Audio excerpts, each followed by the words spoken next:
औज़ुबिल्लाहिमिनश्शैतानिर्रजीम बिस्मिल्लाहिर्रहमानिर्रहीम। अस्सलाम वालेकुम।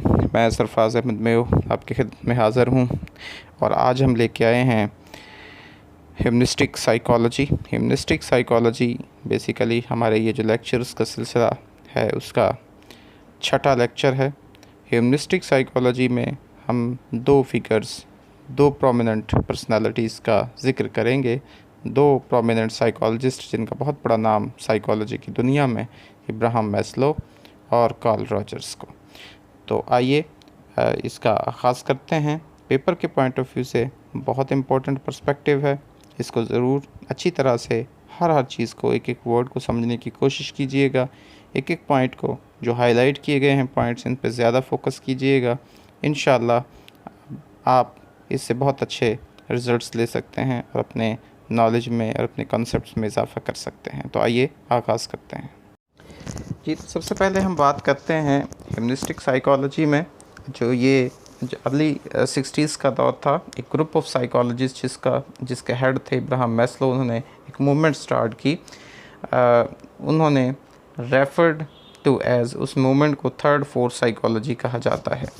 ये जो साइकोलॉजिस्ट थे इन्होंने क्लेम किया था कि दूसरी जो दो फोर्सेस हैं साइकोलॉजी के अंदर, उनमें बिहेवियरिज्म और साइको एनालिसिस हैं, वो बहुत सारे इम्पोर्टेंट जो ह्यूमन एट्रीब्यूट्स हैं उनको निगलेक्ट करती हैं। उन्होंने कहा कि जब हम टेक्निक्स इस्तेमाल करते हैं नेचुरल साइंसेस के ह्यूमंस को स्टडी करने के लिए, तो बिहेवियरिज्म जो है वो ह्यूमंस को देखती है as a robots, lower animals या कंप्यूटर्स के तौर पर। बिहेवियरिस्ट के लिए ह्यूमंस के बारे में कोई चीज़ यूनिक नहीं है। जो मेजर आर्ग्यूमेंट था साइको एनालिसिस का वो ये था कि ये कंसंट्रेट करती है कि सिर्फ जो है इमोशनली डिस्टर्ब पीपल्स के साथ, और टेक्निक्स डेवलप करती है एबनॉर्मल पीपल को नॉर्मल बनाने के लिए। इसमें मिसिंग क्या था जी? According to third force of psychologist, ये कहते हैं कि इंफॉर्मेशन, जो कि इनका जो मेन मकसद था वो था कि हेल्दी इंडिविजुअल्स को बिकम हेल्दियर बनाना। यानी ये थर्ड फोर्स क्या करेगी जी? ये हेल्दी जो इंडिविजुअल्स हैं उनको मज़ीद हेल्दियर बनाएगी। ये कैसे जी? जब वो अपनी फुल पोटेंशियल पर पहुंचेंगे, यानी with the help of full potential healthy person become healthier. अब इन्होंने जो ह्यूमंस थे उनकी यूनिकनेस पे जो जोर दिया, उनकी पॉजिटिव एस्पेक्ट्स पे जोर दिया बजाय नेगेटिव एस्पेक्ट्स के। और ये वो मॉडल हमारा था, ये उस मॉडल की टाइप थी जिसको थर्ड फोर्स साइकोलॉजिस्ट ने अटेम्प्ट किया। ये जो थर्ड फोर्स साइकोलॉजी है बहुत पॉपुलर हुई 1960 से 1970 के दौरान, लेकिन जो इसकी पॉपुलैरिटी है वो सबसे ज़्यादा जी 1980 में। तो थर्ड फोर्स जो है उसको अज्यूम किया जाता है कि जो ह्यूमंस हैं are free to choose their own type of existence. ये कि इंसान आज़ाद है कि वो जिस तरह मर्ज़ी जो है वो रह सकता है। तो थर्ड फोर्स जो साइकोलॉजिस्ट है उन्होंने क्लेम किया था कि जो मोस्ट इम्पोर्टेंट काज है बिहेवियर की वो है इंसान की सब्जेक्टिव रियलिटी। जी, रियलिटी दो किस्म की होती है, एक ऑब्जेक्टिव रियलिटी कहा जाता है, एक सब्जेक्टिव रियलिटी कहा जाता है। तो ऑब्जेक्टिव रियलिटी का मतलब होता है कि जो एक्चुअल में जो चीज़ हमारे अंदर मौजूद है, हमारे माइंड में मौजूद है, उसको ऑब्जेक्टिव रियलिटी कहा जाता है, यानी जो एग्जिस्ट करती है। ठीक है। और जो सब्जेक्टिव रियलिटी है उसका मतलब है कि कोई चीज़ जो है वो एक्चुअली डिपेंड कर रही है हमारे माइंड के ऊपर। ठीक है ना। जैसे हम एक चीज़ है कि हम इसकी जो सब्जेक्टिव रियलिटी की मैं आपको एग्जांपल दूंगा कि जब हम फूलों के पास से गुज़र रहे हैं और हम फूलों की खूबसूरती को एक्सपीरियंस कर रहे हैं, महसूस कर रहे हैं, तो वो हमारी सब्जेक्टिव रियलिटी है।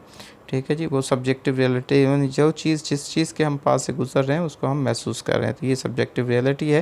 वो पहले से हमारे माइंड में एग्जिस्ट नहीं करती है। तो ये इसकी मेन कॉन्सेप्ट है। अब्राहम मैस्लो का नाम आता है। अब्राहम मैस्लो को जो है वो कंसिडर किया जाता है जी founder of third force psychology. इन्होंने ह्यूमन नीड्स को अरेंज किया था हायरार्की की शक्ल में और उसको नाम दिया गया था हायरार्की ऑफ नीड। ये पेपर के पॉइंट ऑफ व्यू से बहुत इंपॉर्टेंट चीज़ है। इन हायरार्की को ज़रूर याद कीजिएगा, इनकी स्टेजेस को ज़रूर याद कीजिएगा, इनके सीक्वेंस को ज़रूर याद कीजिएगा। अब्राहम मैस्लो कहता है कि इंसान सेल्फ एक्चुअलाइज्ड कब होता है, जब वो सेटिस्फैक्टरली मीट करता है अपनी फिजियोलॉजिकल नीड्स को। पहली नीड, दूसरी नीड सेफ्टी नीड, तीसरी नीड लव एंड बिलोंगिंगनेस की, और चौथी सेल्फ इस्टीम को या स्टीम नीड्स को जब ये इनको मीट करता है तो वो पांचवी नीड पर पहुंचता है जिसको सेल्फ एक्चुअलाइज्ड कहते हैं।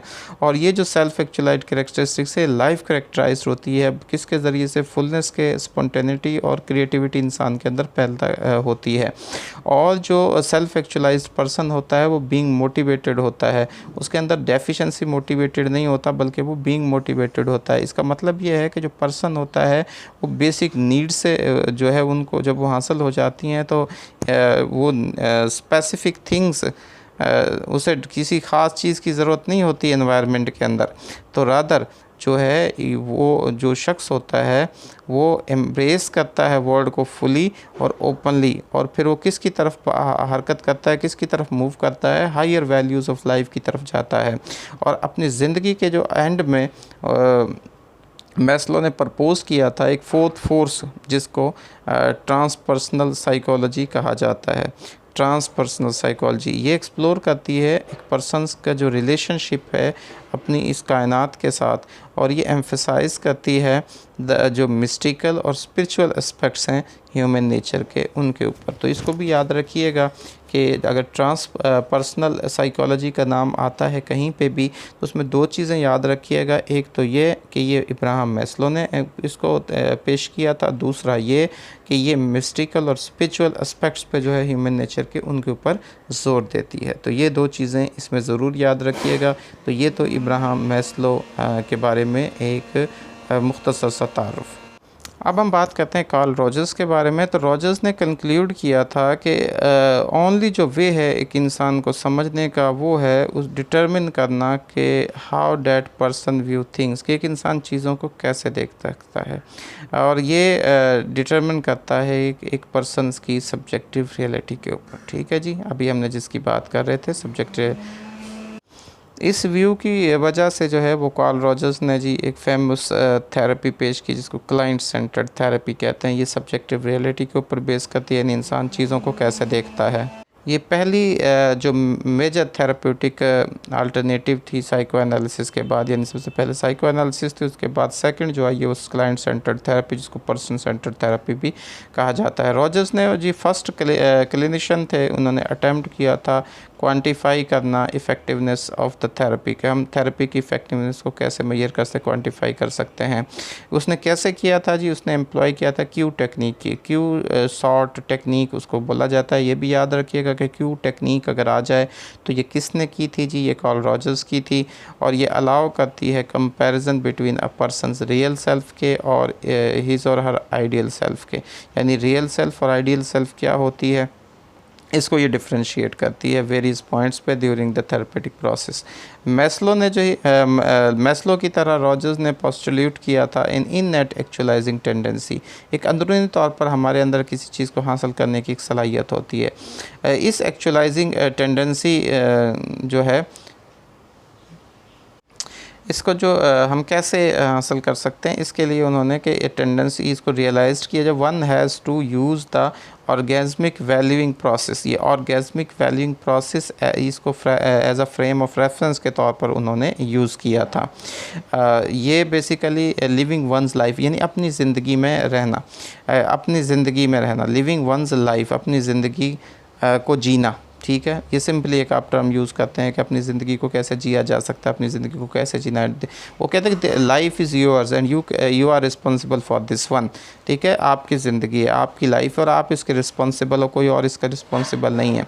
One has to use unique on inner feelings, हर बंदा अपनी जो उसकी इनर फीलिंग्स हैं उनमें यूनिक है, ये डिटरमिन करने में कि उनके जो वेरियस एक्सपीरियंसेस हैं उसकी वैल्यूज़ क्या हैं। अगर एक इंसान जो है अपनी ऑर्गेनिज्मिक वैल्यूइंग प्रोसेस के ज़रिए से रहता है तो एक इंसान जो है फुली फंक्शनिंग पर्सन होता है और वो एक अथेंटिक लाइफ गुजार रहा होता है। तो अनफॉर्चुनेटली क्या होता है कि ह्यूमंस जो है have a need for positive regard, एक इंसान को पॉजिटिव रिगार्ड की ज़रूरत होती है।